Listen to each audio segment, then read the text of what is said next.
everybody, how are you doing today? I am very well, thank you. My voice is feeling a little better this week, so yes, I'm almost back to normal. Today I am going to be trying the Miya Jelly Gouache Paints. There are 56 colours here, which is so many colours. I didn't realise how many that really was until I had to take all of the little plastic lids off of the little pots. It's very pleasing to look at. I like the way it looks. But yeah, I took all the lids off, and then instead of wasting the paint that was on the lid, it's kind of like when you peel off a yogurt pot, you have like a little bit left over. I used that paint to make all my swatches. I kind of like all the messy swatches. I'm sorry if that bothers you, but I'm just not a neat swatcher. It started off neat, but then it just ended really messy. So yeah, I swatched out all the colours.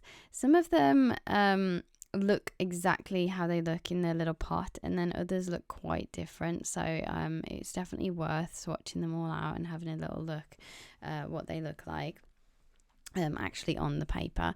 So today I'm drawing some cows. I asked on my Instagram if you wanted to see any particular things from me, and one of the comments was cows, probably because I have a new obsession with cows. I've just recently really liked cows. I think ever since I went to Scotland and I kept seeing the Highland cows. I love them. How many times can I say cows in this video? So yes, I decided to do lots of different variations and lots of different styles of illustration to kind of come up with my favorite style and what I kind of like the most, or which one I enjoyed drawing the most. So I did like cute ones and just lots of different poses as well. And obviously I'm trying to test out the gouache at the same time. So I'm using different techniques as well. This one is more of a kind of blended look, and what I really like about the gouache is you can add water to after it's already dry, and you can rework the gouache. So if you wanted to you made a little mistake or something like that, you can add a little bit more water and just redo it again, which I really like about gouache. It's different. That's why it's like different from acrylic gouache or just regular acrylic, which would just dry and then you can't move it after that. With the gouache, it's really nice. I find it has a bit more freedom for mistakes, let's say, which I like. So yeah, I started off with this cute little brown cow, one with really big eyes. I thought that was pretty cute. I think I would like that as a pencil drawing, actually. I think it might come across better as a pencil drawing, but that's not the point of this video. So I also wanted to do all the cows like multicolored because I wanted to actually try out all the paints like I said. But I started to paint the cows different colours. I like the pink and purple one, and I like the yellow and blue one. But I did this green one, and the green came out really fluorescent. Like, it looked so bright compared to what it looked even in the swatch, actually. And I got a bit confused. I wondered if I'd put the pots back in the wrong place, and that's why I was a bit confused on the colors. But the green, I just didn't really like it. You'll see it in a second. So this is an orange cow. And then I'm painting on little spots. This cow I'm painting now was actually my favorite design from all of them. I just like that it looks cute, but also has a little bit of a kind of strange look to it. It's kind of just looks a funny shape, and I like this one the most out of all of them. So I took that design and I drew more cows in that design on the left side of the page, which you'll see.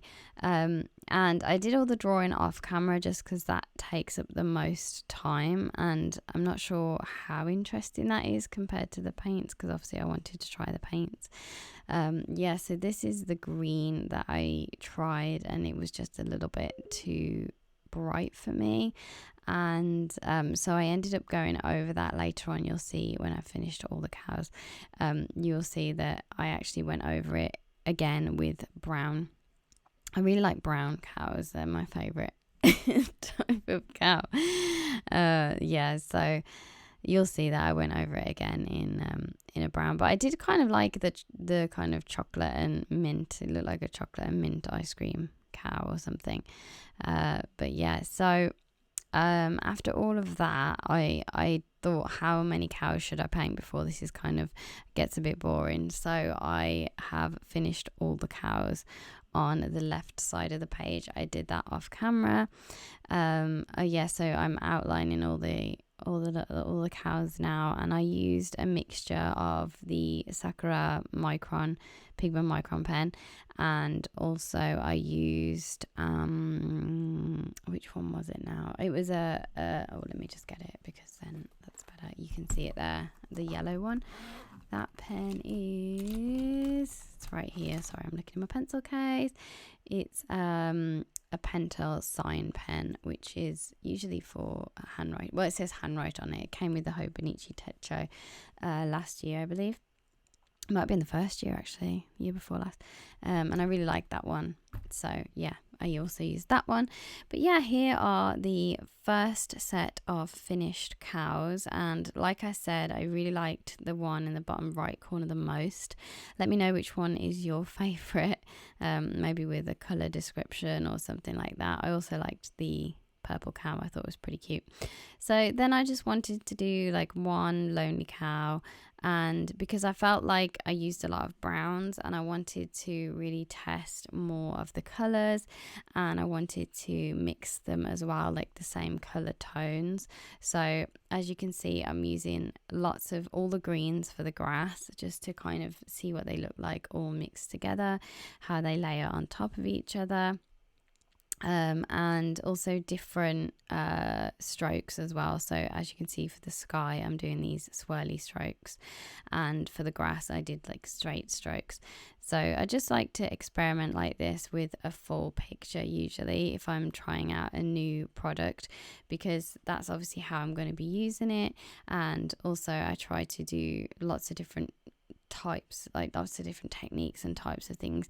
So like I'm layering with the clouds, for example, and seeing how it dries and does it need another coat, etc., and how much does it crack and things like that.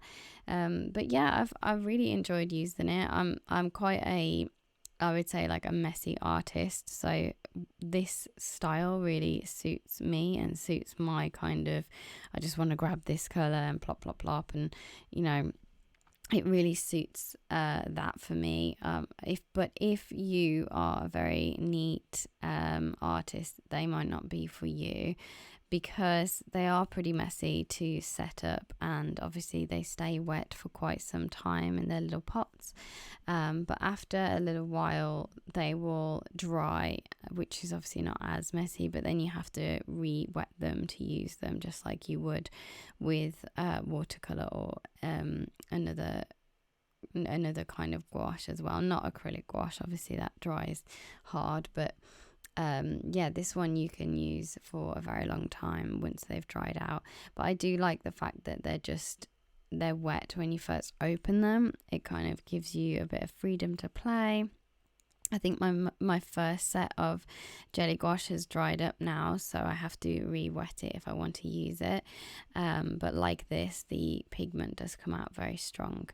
So I did this little cow on the hill, and the reds as well are so vibrant in this palette. I was really impressed with the pigments as well, of the colors. They're just very vibrant, and they layer really well as well. So yeah, overall I really like them. I really like the colors. They have a nice variety. I do wish there was more browns, because as you saw, I drew a lot of cows, and there was only really 2 browns in the set, but there was quite a wide variation of like pinks and greens and blues. So I think they could have definitely taken a few of those. Like, there's so many oranges, so many purples and things. So I think they could have taken a couple of those colours out and replaced them with browns. Like, there's a lot of pinks there, as you can see. So yeah, thank you for watching. I hope you enjoyed this video, and I will see you again next Sunday with a brand new video. Take care, everybody. Bye.